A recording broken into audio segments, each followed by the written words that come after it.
இதெல்லாம் வந்து ஒரு இதில் பேசிட்டு போகிற விஷயம் இல்லையே. இதனால் ஏகப்பட்ட பேர் பாதிக்கப்பட்டிருக்காங்க. பத்ருதீன் மட்டும் கிடையாது. பத்ருதீன் வந்து நாங்கள் வெளிப்படுத்திட்டோம். ஆதாரத்தை ஒரு அக்ரிமெண்ட் போட்டதுனால, இந்த அக்ரிமெண்ட் போட்டதுனால பத்ருதீன் வெளிப்பட்டார். நாங்கள் போட வச்சு ஒரு என்ன பண்ணிட்டோம், ஓரளவுக்கு என்ன பண்ணோம், ஒரு நெருக்கம் கொடுத்து ஏதாவது ஒரு ஆதாரம் வேறுமேன்ற அடிப்படையில் தான் போட்டோம். சில நபர்கள் நம்பிக்கையின் பேரில் கொடுத்துருக்காங்களே, அவங்க என்ன பண்ணுவாங்க பாவம். அவங்க நிலைமை நினச்சி பாருங்கள்.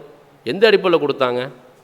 இவர் நல்ல தவறு செய்ய மாட்டார், மக்களுக்கு உபதேசம் பண்ணுறாரு, இவர் என்ன பயானில் வீடியோவில் பேசுகிறாரோ அதன்படி தான் அடிப்பார், அதன்படி தான் அந்த வாழ்க்கையை நடந்துக்குவாருன்னு பார்த்தோம். இவர் வீடியோவில் ஒரு மாதிரி பேசி வெளிப்படை வாழ்க்கையில் ஒரு மாதிரி நடந்துட்டார் அப்படின்னா இவரை என்னன்னு சொல்கிறது? நடிப்புன்னு சொல்கிறதா இல்லை என்னன்னு சொல்கிறது? நினச்சி பாருங்கள். நான் கூட அதை அறிமுகப்படுத்தும் போது உங்களுக்கு கோவம் வந்திருக்கும். இவர் தான் அப்துல் பாஸ் புகாரி, யூடியூப்பில் பல படங்கள் நடிச்சிருப்பான்னு சொல்லியிருப்பேன். அந்த வார்த்தைக்கு என்ன காரணம் அப்படின்னா, ஒரு மூமின் மோசடி பண்ண மாட்டாங்க, ஒரு மூமின் தான் அமானுதத்தை பால்படுத்த மாட்டாங்க, ஒரு மூமின் வட்டிக்கு துணப்ப மாட்டாங்க.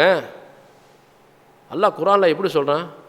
வஹல்லல்லாஹு பைய வ ஹர்ரம ரிபா, வியாபாரத்தை அனுமதிக்க வட்டியை தடை செய்கிறேன்றான். அல்லாஹுடைய போருக்கு தயாரான்னு சொல்லக்கூடிய கடுமையான வார்த்தை. இது யார் பேசியிருக்கா? என்னுடைய நண்பர் அப்துல் பாஸ் புகாரி பேசியிருக்காரு. நான் அப்படியே உணர்ச்சி வசப்பட்டு பல பயான்களை கேட்டிருக்கேன், ரசித்து கேட்பேன் அவரோட பயானை. என் நண்பர் தானே. அவர் வந்து என்ன பண்ணுறாரு? வட்டிக்கு துணை போயிருக்கார். எப்படி பார்த்தீங்களா? ஒரு ஆடியோ ப்ளே பண்ணுறேன் பாருங்கள் இன்ஷா அல்லாஹ்.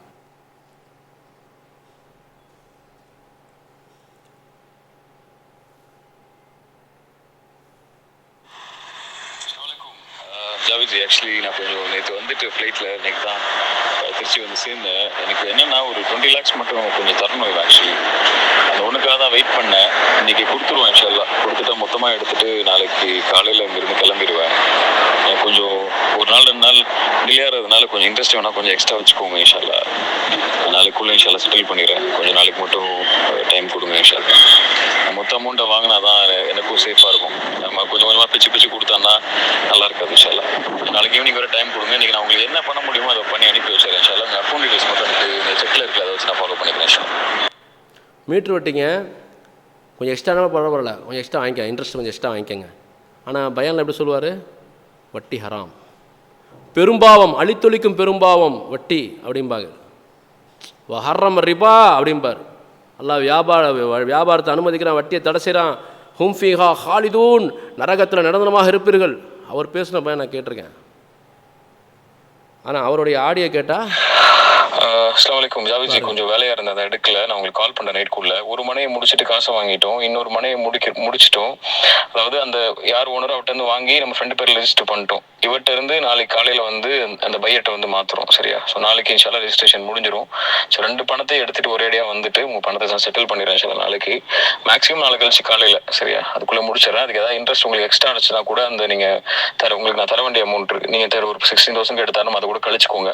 அது என்ன வந்து கூட கணக்கு பார்த்து நம்ம முடிச்சுக்கலாம். கொஞ்சம் சபர் மட்டும் செய்யுங்க இன்ஷா அல்லாஹ். நான் முடிச்சுட்டு உங்களுக்கு நான் அடிக்கிறேன். வட்டிக்கு சபர் செய்ய சொல்கிறேன். எப்படி பண்ணுறது? வட்டிக்கு சபர் பண்ணணுமா? அதுக்கு இன்ஷா அல்லாஹ் அல்லாஹ் அறிவான், சுபஹான் அல்லாஹ் அவருடைய வார்த்தைகள். இதை பார்த்தா மக்கள் மயங்குறாங்க. அந்த வீடியோவில் கூட வந்து ஒரு குற்றம் செஞ்சு அகப்பட்டார். நான் ஆதங்கத்தில் வந்து அப்படியே அதை மக்கள் அப்படியே நெருக்கமான இடத்துல வச்சுன்னா அவர் வந்து அப்படி பேசலை. வாசலை விட்டு இறங்கி வர்றாரு, கடத்திட்டேன்னு சொல்கிறாரு, ஜமாத் மேலே ஒரு அபாண்டமான பழி சொல்கிறாரு.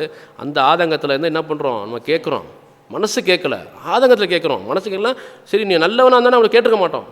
பண்ணது எல்லாமே ஐயோ ஒரு உண்மைக்கு மாறான தகவலை சொல்லி பல பேர்கிட்ட வந்து நீ வந்து என்ன பண்ணுற, ஒரே நிறுவனத்தை காட்டி இந்த ரூஹி கஃபே இருக்குது பார்த்தீங்களா, அந்த ரூஹிஸ் கஃபேவை ஈசிஆரில் அதை வச்சு எவ்வளோ நபர்கள்ட்ட வந்து வாங்கியிருக்கா தெரியுங்களா? இந்த ரூஹி கஃபே விரிவாக்கம் படுத்தணும்னு சொல்லி ஒரு சகோதரர்கிட்ட வாங்கி அவர் வந்து என்ன பண்ணுறாரு, நீதிமன்றம் வழக்கு போய் அவர் வந்து ரிமாண்ட் பண்ணுற அளவுக்கு போகுது. அந்த எஃப்ஐஆர் காப்பி எடுப்பா.